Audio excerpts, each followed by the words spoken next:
Dave's specific argument is, as we talked about, lesser of two evils. Let's get a tiny W instead of nothing. And my God, why doesn't anybody address his argument? Nobody's addressing that argument because for the most part, I think most people agree that Trump is marginally better than Kamala. Socialist light is better than communism. Okay. The problem is that we're making entirely separate arguments that destroy the validity or justification for a libertarian, a principled libertarian, voting for somebody like Trump. And those arguments are what's going unaddressed. I've been making them for a decade. His argument is just sort of inconsequential. So what is the argument? No libertarian would disagree with me when I say that we are culpable for the effects of our actions as libertarians. If we break our neighbor's window, we owe our neighbor a new window. We don't get to take actions that have actual real world repercussions and not be at least partially responsible for the effects of those actions. So when we talk about voting, we're talking about taking positive human action towards an end. Now, there's a lot of libertarians and anarchist people that think voting is actually ineffectual, that it actually does nothing, that it's a big stage show put on to make people just merely think that they're actually having control over something, but they're not. We're not talking to those people here today. That's a different group of people. They don't. Why would one vote if they really thought that it did nothing? Okay, fine. I mean, and there's arguments to be made there, but that's not really who we're talking about here today. We're talking to people that vote because they think it'll make a difference. They're voting. They're taking their human action because they want Trump to win government coercive power. So if you think voting has an effect in the real world and you're putting your positive human action behind that effect, you have to be at least co-culpable for some of the effects of that action. The reason why a principled libertarian cannot vote for somebody like Donald Trump or Kamala is because these are evil, coercive people that have real life body counts of innocent people, including children, under their name. The last time Trump was given the coercive guns of the government, he murdered somewhere in between, and this is what they'll admit to, 1,000 innocent people on the lowest end. That's what they admit to. The reputable estimates of what his actual body count was closer to 3,000, with some estimates going to 10,000. Innocent people, including children.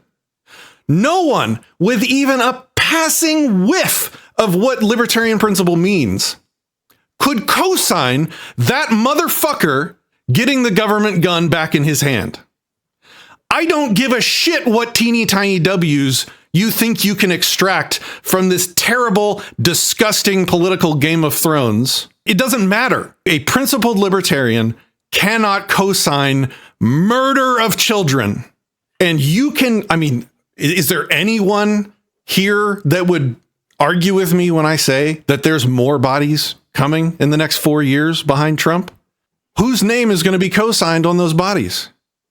The people that supported him getting that gun again. Obviously, it's not rocket science.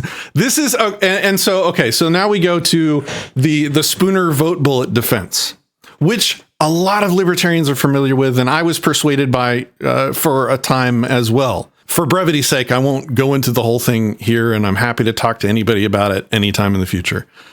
Voting for an R or a D, and I'm going to say like a non-NAP compliant candidate. Voting for a non-NAP compliant candidate is not an analogy for a vote bullet. It's an analogy for a vote grenade. You pull that pin and you roll that motherfucker into the room, and you don't just fire your little vote bullets specifically at the other people, specifically firing their tiny vote bullets back at specifically you. You are trying to coerce everyone in the room that is the United States, whether or not they voted at all. They didn't fire. Not everybody fired vote bullets at you. You don't get to fire vote bullets at them. and be a principled libertarian. You don't get to create new innocent victims with your vote bullet and think that you're the good guy. And that's completely ignoring the piles and piles of bodies and coercion that the US government exacts across the world for people that don't even have the ability to fire vote bullets. The R and the D vote bullets are not bullets, they're grenades. They hurt everyone. Everyone throwing bombs at everyone, and the whole building falls on all of us and kills the neighbor's children. They would say, like, okay, but don't we have some kind of a responsibility to throw the smallest grenade possible? I mean, like, I can throw a nuclear bomb in there or a frag grenade. And so, like, isn't the right thing to do just to throw the frag grenade into the building, Patrick? That has nothing to do. That is completely detached from any kind of libertarian non-aggression principle. It's a non-aggression principle, not a less aggression principle. Not a only the aggression you personally feel is beneficial in a tiny W over the other, bigger L aggression principle. It's the non-aggression principle. It irritates me because it's so goddamn predictable. Excuse my language. The Mises Caucus, they cleaned the commies out of the party by saying, we're going to bring libertarian principle to the Libertarian Party. And as soon as they win power, as soon as they get influence, all of that shit goes out the window, and it's right back to the same kind of pragmatistic bullshit arguments that I dealt with the commies for year after year. So the argument that he proposes is which of these evils do we want to go with? Which L do we want to take? Which tiny dub can we extract? The actual reality of the situation is that there's three choices. You can pick this evil and co-sign it and put your name and reputation and Libertarian Party reputation and your co-culpability behind. You can do that with this other evil, or you can not co-sign any evil and be an actual libertarian. Like, that is the option. You don't have to co-sign evil at all. You can be against it all.